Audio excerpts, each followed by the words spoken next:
Right, good morning, everybody, or good afternoon, good evening for the people joining online. And welcome to day 2 of Microsoft Ignite. I hope you are enjoying the event. It's a lot of great innovation, a lot of announcements, hard to keep up with everything. And we know there's a lot of options, a lot of sessions you could be at today, so thank you for choosing to spend the time with us today. My name is Gorka Madariaga. I work in a very cool organization at Microsoft that is called Strategic Missions and Technology. We do incubation of emerging technologies, and I work on strategy and operations on this intersection between quantum and AI that we are going to talk about today. And with me, we have John Link today. He's our product lead for the platform for science that we are building at Microsoft. That is the main application that we see for quantum and AI, as we're going to be discussing today. And again, just thank you for being here today. Now, I can imagine a lot of you are wondering, why is Microsoft talking about chemistry and science and all this stuff when, I mean, we're supposed to be a technology company, cloud computing, AI, all that stuff, right? Why are we talking about this science platform today? So I want to start with the context of why we are discussing this topic. It is that the next big challenges that we have as a society, they are extremely complex, they are multimodal, and they are very demanding for data and compute. And in fact, these challenges are chemistry and material science problems, and they require a new type of application that hasn't been possible yet.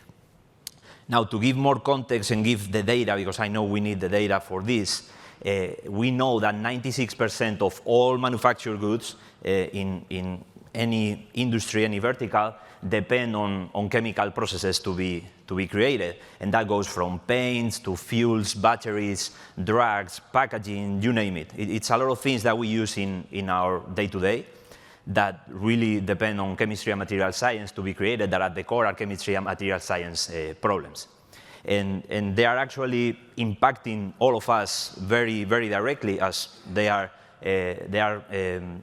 strongly related to these sustainable development goals that are set by the United Nations. And these are, as I was saying before, the biggest challenges that we have as a society. Now, to tackle these challenges, we are going to need to explore molecules and very complex structures to discover new materials. And the challenge here is that the number of possible stable molecules that we will need to explore is larger than the number of atoms in the observable universe. And what that means is that with classical computing, not even like a billion with a big years of computing with classical computers will be enough to explore and evaluate all of this. And that's why the promise of quantum computing is so appealing, and it's actually necessary. We're going to need quantum computers at scale to simulate the interactions of these molecules, and we are going to need to look at these structures at the subatomic level, at the level of electrons, which is something that right now is out of reach for classical computers. That's why we need quantum computers. Now, when we look at the quantum ecosystem, and you were hearing about some of this yesterday in the keynote from our CEO, Satya Nadella, when you look at the quantum ecosystem, right now, most of the systems that you see are using NISQ systems. They are using physical qubits, and these qubits are prone to error, they are noisy, they are prone to error, and they are good for experimentation, but they don't really help us to solve real problems or to build meaningful applications. And when you hear a lot of vendors talking about this large number of qubits that they have in their quantum systems, normally they are referring to this, to physical qubits, that again, they are good for experimentation, for getting into quantum, for getting started, but not really to have a meaningful application and solve a real-world problem. For that, we're going to need to move to the next 2 levels of implementation of quantum computing. The first one being that level 2, the resilient quantum computing, creating reliable logical qubits. And those logical qubits are basically an aggregation of multiple of these physical qubits with a virtualization layer on top of it that is going to protect them against the noise, and is going to provide that ability to sustain computation for a long time and to have those meaningful applications being built. And then the next level will be having this at scale when we start having structures of systems, of like 1,000 logical qubits or more, which is where we will achieve that industrial quantum advantage in all industries. So what we have to do, or what we have been doing already, actually, as you were hearing before, and we're going to hear more about it today, we need to be able to detect errors and correct them during computation time. And that's what's going to give us the ability to sustain that computation, to keep the qubits alive, and build those meaningful applications with quantum computing. And then as those capabilities keep scaling from 50 to 100 to 1,000 logical qubits is where we are going to be getting to those different levels of advantage for quantum computing that we can use to solve actual problems. So the last milestone is that industrial quantum advantage.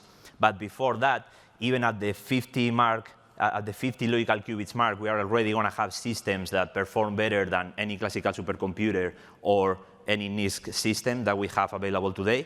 And at the 100 logical qubits mark is where we will achieve that scientific quantum advantage, which means that some of these problems that are intractable today are going to become feasible to be solved with a quantum machine. And the good news is that we are already on that phase of reliable quantum computing, and this past year has been very exciting for us at Microsoft in that sense, because we've been making a lot of progress in building this reliable quantum platform along with our ecosystem of partners. And during this year, the breakthroughs that we needed for these logical qubits have been accelerating very quickly. And this is just a very simple timeline of some of the things we've been doing. Just this year, in April, we were able to demonstrate 4 highly reliable logical qubits in partnership with Quantinuum using their hardware.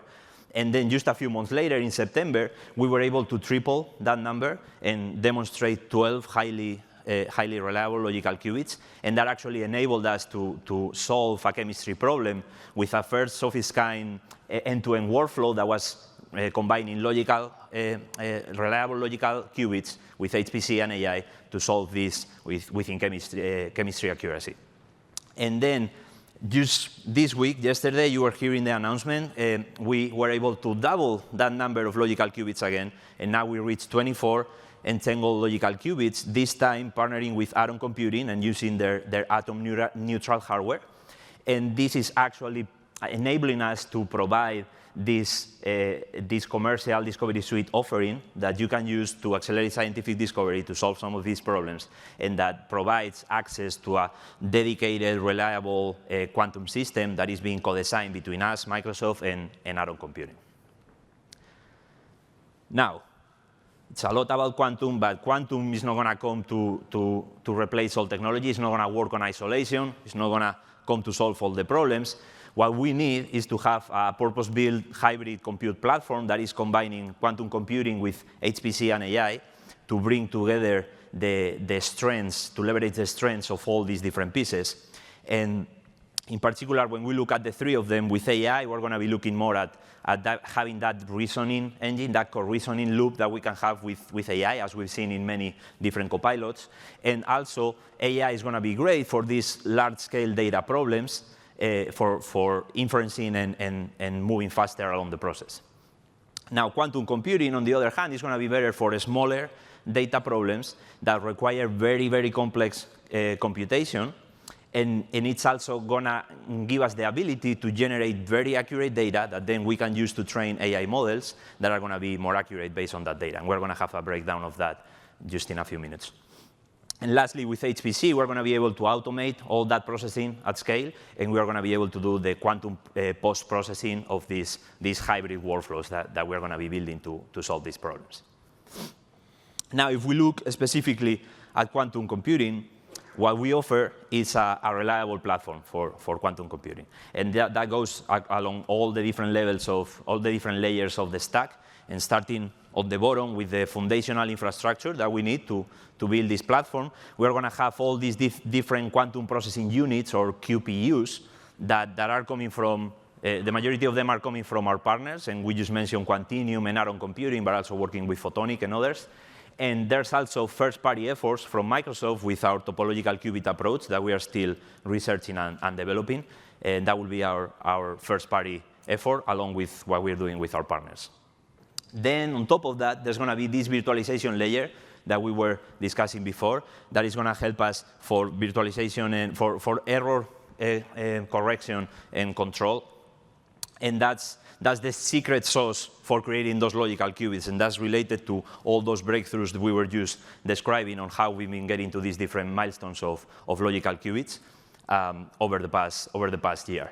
And the goal of this layer that we are building at Microsoft is that it can work with many different types of qubits, many different types of architectures, whether it is the ion trap or the neutral atom type of qubits. There's a lot of different architectures, and the goal is to have this virtualization layer working with several of them.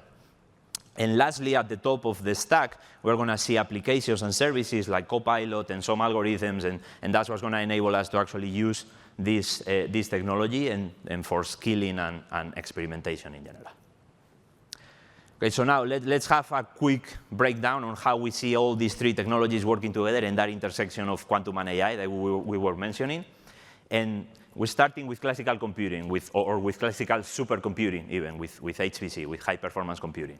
And when we look at this with classical computing, the more accurate we need the calculations to be, the more complex that they become related to the size of the problem, the computational cost is going to scale exponentially. And there's going to be some problems that what's going to happen is it's going to reach some levels of that complexity, that computational cost, that these problems are actually going to be impossible to solve with classical computing. And those problems are areas like chemistry reactions, or chemical reactions, sorry, or exploring molecules that have a very, very large number of electrons. And for those, it's just that these classical methods, they don't have the ability to handle that complexity. And those are the problems that quantum computing can help us with. Because with quantum computing, while solving those problems, it's still expensive. It's not that it's going to be cheap, but the cost, the scaling in cost, is not going to be exponential. It's going to be a little bit softer. And we are also going to be able to handle higher levels of complexity and achieve higher levels of accuracy. Now, we will then be using quantum computing for those other simpler problems that we see on the left-hand side of the chart, because even though you will get a higher level of accuracy, it's not going to be either faster or cheaper to do so, at least to a point that it will make sense to use quantum computing for that. And for those calculations is where we've actually become smarter with AI. And instead of running the actual simulations on HPC that are more expensive and that take more time, we are able to get to result about 1,000 times faster using AI models. And these AI models are trained with data that is coming from the actual calculations. So it works extremely well. And that helps us move faster and have cheaper solutions in terms of computational cost. So it works really well. However, AI is going to reach its limit when it comes to problems that are dealing with quantum mechanics. And the reason for that is that we don't really have training data that is accurate enough for these models to be precise, because we are not running those simulations or those calculations in quantum. So we are missing that training data for those more complex problems for AI to be able to help us solve them. And that's where we combine quantum and AI. That's when we can bring both of them together. And basically, what we will be doing is using quantum computers to teach quantum mechanics to AI models. We are going to generate this very, very powerful data set for training these models using quantum computers and running those calculations on them. And that's going to enable us to build this next generation of AI models that are going to be both faster and more accurate than anything that we have seen before. That's how we see quantum and AI coming together. And that's especially true for science. That's, as I was saying, the main application that we see. And when we look at this for science, and just simplifying and summarizing a little bit, today's classic HPC simulations with this new generation of AI models are already accelerating scientific discovery in that way. We are running those HPC simulations with that. We are training those AI models that are helping us move faster. And then in the future, we're going to use quantum computers to refine these AI models even more. And we're going to be able to get faster to solutions, and we are also going to get more accurate data for training these models. And that's bringing us to the exciting work that we are doing for science at Microsoft, and in particular with our goal to integrate AI co-reasoning into every stage of the scientific method. And here, the same way that generative AI, for example, has been unlocking new levels of like productivity and creativity with collaborative tools like Copilot. We are trying to, or we are bringing, not trying, we are bringing those same AI capabilities and natural language process capabilities to science. And the way that it works, if you look at the scientific method, the way that it works today is like, OK, I'm trying to get, I don't know, a new drug or a new material that needs to have these requirements, these properties in these different thresholds, and like you'll be looking at like boiling points or conductivity, properties like that, right, that you need for a new material for, let's say, for example, a new coolant or a new like glue, for example, or a new fuel. And for that, what the scientists normally do is like, OK, let me go to the catalog of the things that I know that worked before for similar problems, that has similar properties, similar structures. So I'm starting with what I know that is similar, and the space is like this big. They're going to start with like hundreds or thousands of those candidates, and then they start running different experiments to refine and find the one that they are looking for. Now, when we are introducing AI here to be your assistant for co-reasoning in this scientific loop, you're going to be able to access a much broader knowledge base. That means that not only are you starting with the things that you know, but you're starting with a lot of candidates that you don't know, and you're accessing more data sources and more information. And even beyond that, you are also starting with synthetic data that is created by AI of things that don't exist, basically, and that we don't know about. That's going to help us create new hypotheses and start the experimentation with a much broader set of candidates that are going to set up for success, because, again, we are not starting only with what we know, we're starting with more stuff. Connecting the dots and getting, instead of thousands or hundreds of initial candidates, we're going to be starting with millions. So that is expanding our possibilities to have a new breakthrough or discover a novel material much more.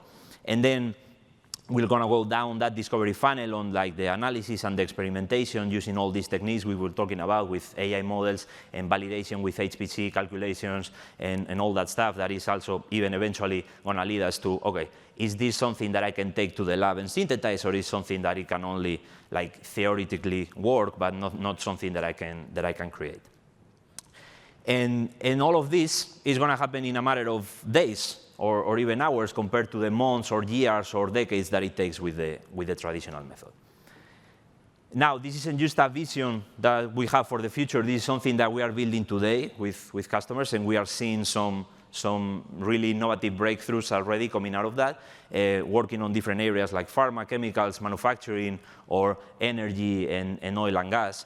And actually, the most representative example that we have, or one of them, is the collaboration that we did with the Pacific Northwest National Laboratory, or PNNL for short, in which we were able to go from this discovery funnel, this digital discovery funnel, starting with over 32 million candidates, to discover a new material, and not only discovering it, but also synthesizing it and creating it.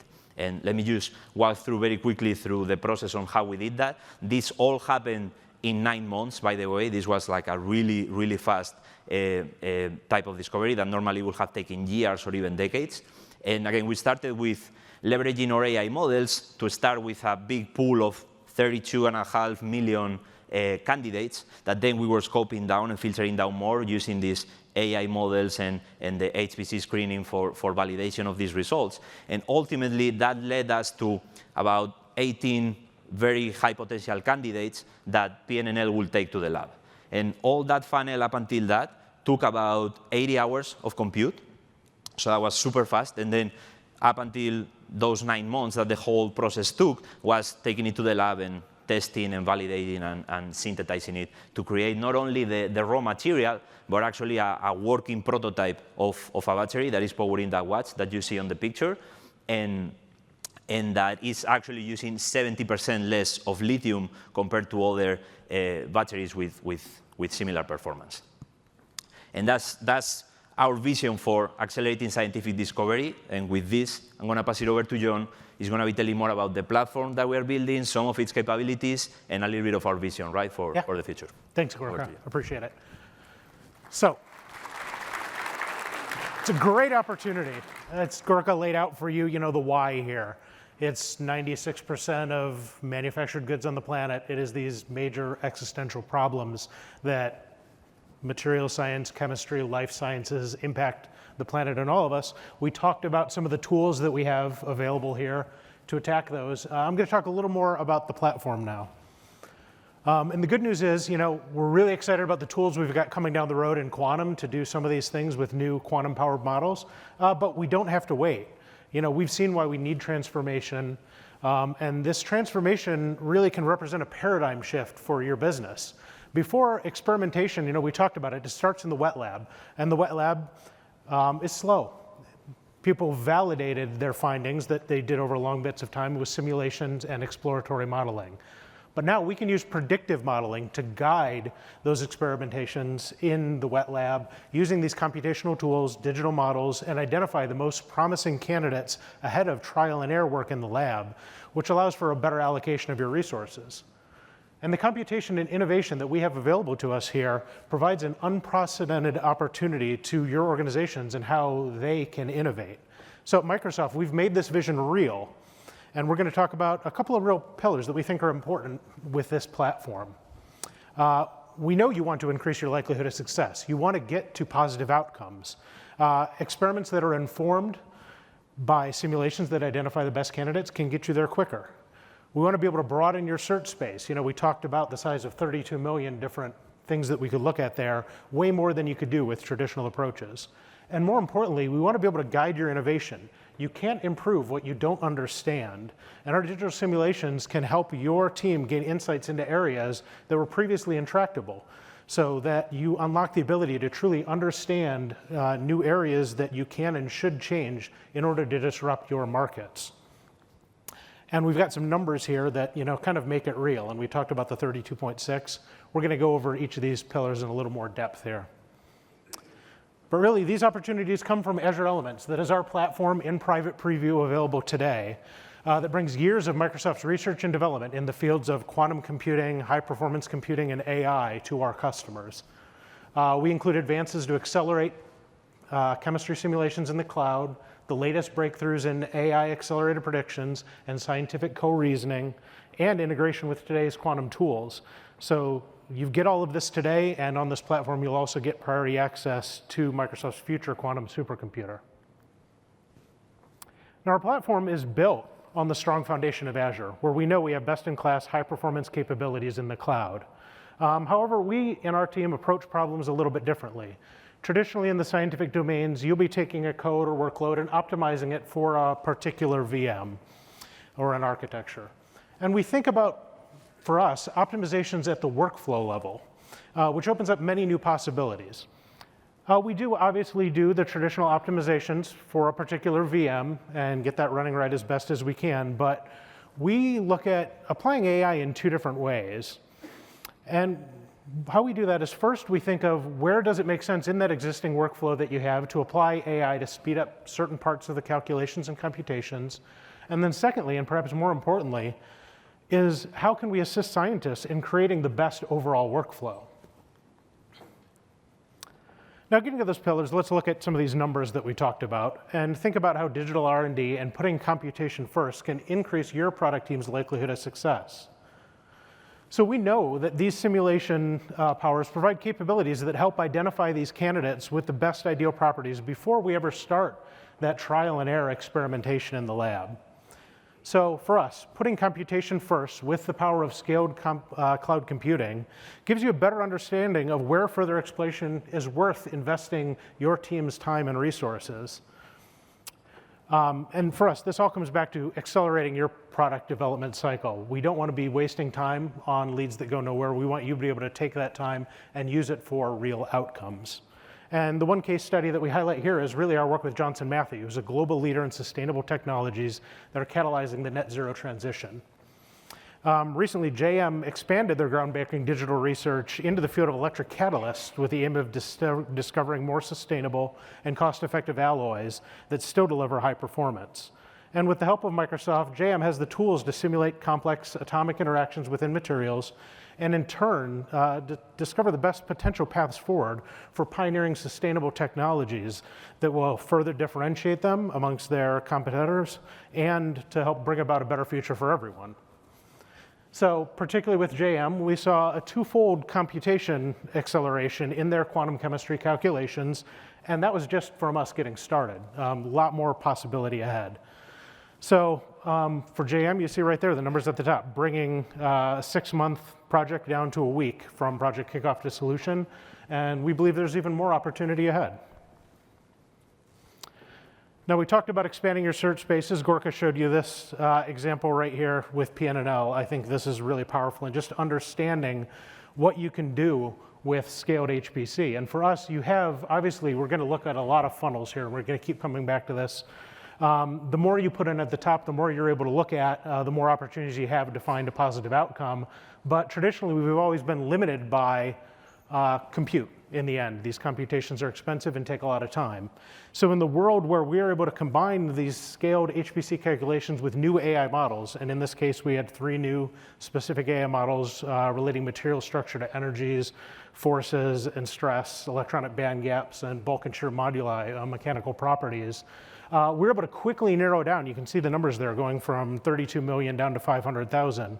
Very quickly with AI, narrow that set of materials down so that by the time you get to the HPC step, you've got a much more manageable set of things to deal with. And then, as we said, this is a great example for us of testing it out and proving to ourselves that this really works. Getting from that 32 million materials down to a final 18 candidates that had ideal properties that were worth pursuing in a lab. And this is just one of many case studies we have that demonstrate the broad applications that AI-accelerated discovery provides across diverse chemistry and material science scenarios. And then right here, looking at how your R&D team will be able to guide their innovation. You know, innovation is what these teams are all about. And what we want to do is help drive insights into areas that were previously intractable to explore by unlocking qualitatively new types of simulations that we offer on our platform. And what we're talking about here specifically is work that our team did for a customer to explore the urethane formation reaction. Now, this is something that is foundational for products in the polyurethane industry and something they've been using for 40 years without actually understanding the catalysis mechanism. This is just, it works, and it's been churning away for years. But with the scale of Azure, we're able to digitally evaluate over 1.5 million reaction steps, significantly expanding our customers' understanding of the reaction and enabling exploration into novel catalyst solutions more rapidly than if you were going to do this by trial and error in the lab. And ultimately, this work provided opportunities to improve the catalyst and design superior products in the polyurethane industry. And more generally, this case study highlights the role that simulation insights can provide into transforming entire industries. Now, when you bring all those things together, you can see that our vision for Elements is rooted in transforming productivity. We talk a lot about AI, and we'll hit a little more on that and where it's going. Through natural language AI assistance for data and computation, through scaling those computations we talked about with HPC and AI, and ultimately increasing the accuracy of the most challenging calculations with quantum computing.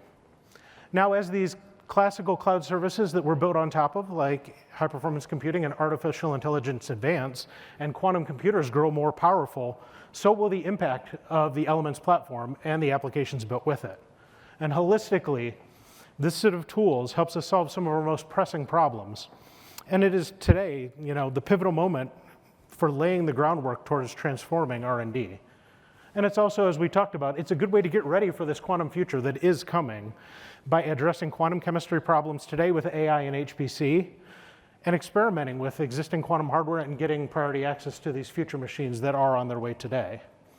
And as I mentioned, this platform, Elements today, is available in private preview, and registration is open for everyone to learn more.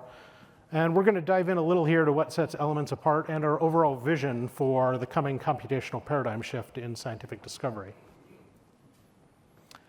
So for us, one of the breakthrough workflows that we've been really proud of here is generative chemistry. And just as generative AI has unleashed waves of improved productivity, we're now applying these same breakthroughs to the domain of science. And it's important for us to think of the criteria of, if I'm going to call this a breakthrough, what do I consider important in the world of science? And for us, we see the kind of the outputs coming out of this workflow for generative chemistry need to fulfill 3 key criteria. And those are that the molecules must be novel. You must be getting something new and useful here. They must predict properties tuned for a specific application, and they must be able to be reasonably synthesized. These are all the things that make it real and that lead to real impact. And these criteria are critical. And we're excited that our generative chemistry capability meets these criteria. So as we mentioned, generative chemistry, it utilizes the latest AI models to help scientists generate molecules with these desired characteristics that we called out. And not only will this capability suggest molecules that haven't been seen before, it will also offer researchers steps that they can consider as they develop a recipe to synthesize these molecular candidates. And taken together, these tools can greatly accelerate the discovery process and compress years of R&D into days. Now we're going to walk through an example. I mentioned, we love funnels. The funnel is really kind of how we think of this whole scientific process, and it starts up at the top there. And as Gorka mentioned, we could talk about areas like new coolants as a potential application for this workflow. And the first step that we have at the top of this funnel is where we take thousands of candidate molecules that are generated by these models that I just described here based on desired properties. You provide information as the scientist on your desired molecular characteristics, and then you would start in this toolkit generating seed molecules from a data set. These molecules are the basis for initiating generation of thousands of candidates based on those desired criteria, which gives you the input set at the top of the funnel. And then we move on to property inference. And I mentioned, in this space, a lot of the things that took all the time, wet labs, very long, scale HPC, still long time scales. The way we really accelerate these funnels and get to these results quickly is by leaning on AI. And here, within the generative chemistry workflow, we filter the candidates by inferring how much each generated molecule would exhibit the relevant desired characteristics. In this case, we think about things like boiling point, melting point, stability, and so on. And then once we've filtered down that set through these generative and AI tools, the next step, we use that high-performance computing simulations to verify what we saw with the AI property predictions on the top candidates. And as an example, one of the tools we have available on our platform, we'll talk about in a minute, is accelerated DFT. We can use that in conjunction with this generative chemistry workflow to screen candidates for electronic properties. We also have tools like AutoRxN for exploring reaction networks that can help provide insights on stability or possible synthesis pathways. And finally, that gets you down to that final candidate list from which you can select the most promising for laboratory synthesis and testing. And as described before, the most exciting part of all of this for us is that you can complete this in days, not months or years. So I talked a lot about that HPC. An integral part of the scientific discovery process is validation with physics-based simulation. As we talk about this toolkit from quantum to AI and HPC, it's not replacing any one of those pieces. You need all of them working together in a hybrid environment. Now, DFT is a widely used method for a variety of molecular simulations, helping researchers to simulate the electronic structure of atoms, molecules, and nanoparticles. It's foundational to many discovery pipelines in science today. However, these simulations can be very time-consuming to execute, so we wanted to bridge this gap and make it more performant so that researchers can expedite their delivery cycles. And to that end, we recently announced an accelerated DFT service at Microsoft. This service offers a simplified and more powerful quantum chemistry solution for scientists. It offers a 20-fold average increase in speed and provides seamless integration with broader chemistry and material science workflows. It is a SaaS, a software as a service offering without any additional setup or configuration required on the user end. And furthermore, it comes with a simplified API for streamlining the computational process. And it's equipped with a Python SDK for integration with other computational chemistry packages and workflows. And as we said also, it can be used alongside things like our generative chemistry workflow to produce large and highly accurate data sets of molecular properties, which can be used to build up some more of these capabilities. So today, with Azure Elements, as we talk about, and Copilot, we're aiming to produce productivity for computational chemists. These are still complex, sometimes cumbersome tools. As we grow our suite of capabilities, Copilot will be more deeply integrated into every aspect of the scientific method. What Gorka showed you at the beginning there, that whole cycle that we all know and love that we've known since middle school, from knowledge research and hypothesis generation to experimentation and analysis. We'll be able to use Copilot alongside all of our existing tools to articulate the steps needed to solve complex chemistry and material science challenges and help us translate these proposed workflows with code, thanks to AI co-reasoning, and use the outputs from Copilot to further refine subsequent iterations of the scientific method. So this goal of really empowering every scientist is what drives our product team. And again, everything I've discussed with Elements is available today. Now, I want to briefly talk about tomorrow. I'd like to share with you here a bit of our vision for how researchers will be able to leverage these breakthrough capabilities to design new molecules and enable the transformation of entire sectors, from consumer goods and medicine to manufacturing and energy, in turn addressing some of these big societal changes that we talked about. We are actively working towards and building this vision today with the capabilities that we've been developing for Elements. So let's take a quick look here. So imagine, if you will, the interface of tomorrow. You see right here, we all know our copilots, we love them. We start with a prompt here, and this is, as a scientist, what are the types of things I want to do? I'm going to look for some new molecules for immersion cooling with a specific set of properties. Now, the Copilot can reason across both public data and your own enterprise data to come up with the best workflow that it believes can address this. And as part of that, with the generative chemistry workflow at the top, it suggests a couple of seed molecules that you could start with. And you're able to, right here, get suggestions from the AI along the way of, hey, what else could you do? What should you be looking at? In the end, remembering that this is a copilot, not an autopilot. The scientist is always in control and can go in there, adapt the code, suggest steps, and then start things running here. You know, we've got a set of execution running right here as we look through the AI screening at the front, which I mentioned is, you know, you load up at the beginning of the funnel so that you can move quickly before you go to that HPC simulation step, where you're then going to further refine the most promising candidates. And in the end, you know, you get down to these actual real outcomes here that gets you through one iteration of that scientific method. And in the end, you'll be able to use analysis with the Copilot as well to further refine and suggest those next steps. If you don't like the outcomes, it's science. Things don't always work. You can get help from the Copilot along the way to suggest future iterations of that scientific discovery process and help you move forward for next iterations. The great thing about what I showed you right here today is every one of these capabilities, the tools, the models, the computation, are all real.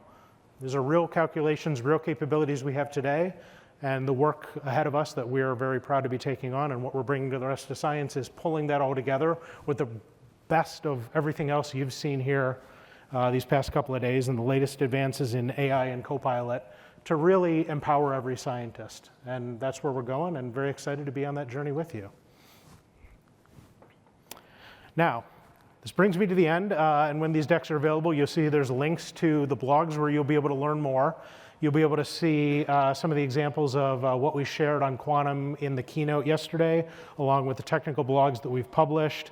But more importantly, in about half an hour at 10 o'clock, Gorka and I will be over in the hub at the AI infrastructure area there, and we'll be able to take any questions you have. If you'd like to talk more, we'd be glad to meet you over there. And with that, that comes to the end of our presentation. I believe we do have about 5 minutes left if we do have any particular questions today. I think we've got a couple of mics out there. Yeah, there's a mic there on the aisle.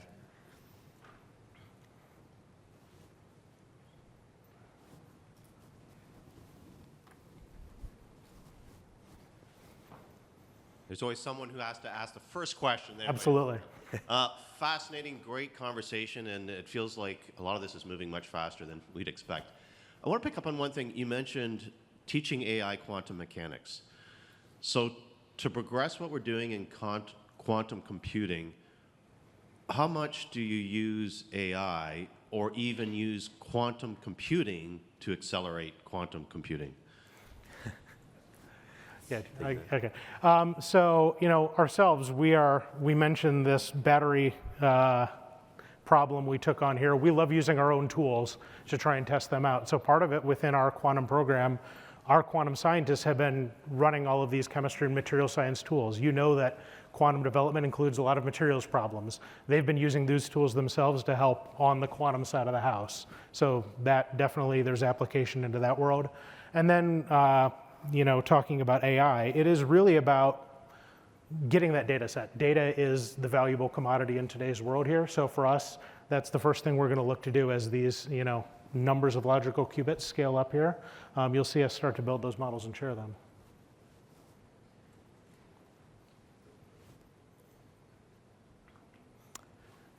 And if nothing else immediate right now, thank you very much for your time today. And as we said, if you'd like to talk further, we'll be over in the hub at 10 o'clock.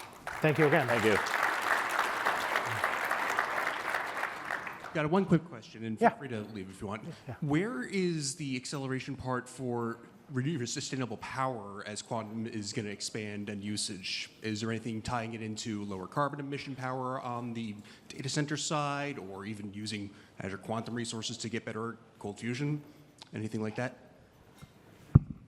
Well, I think in that case, sustainability is one of the main goals when we are looking at these challenges. And I think the path there will be like finding those new materials that are just cleaner, more sustainable, and that are going to help us achieve those goals. That's a big that's a big priority for a lot of the companies we're working with. That's a big priority for us, even at Microsoft. That's one of our main priorities. And as John was saying, that we are using our own tools to improve our sustainability as well, and that's something that we will continue to do from our side and in collaboration with other customers as well. Yep. Thank you.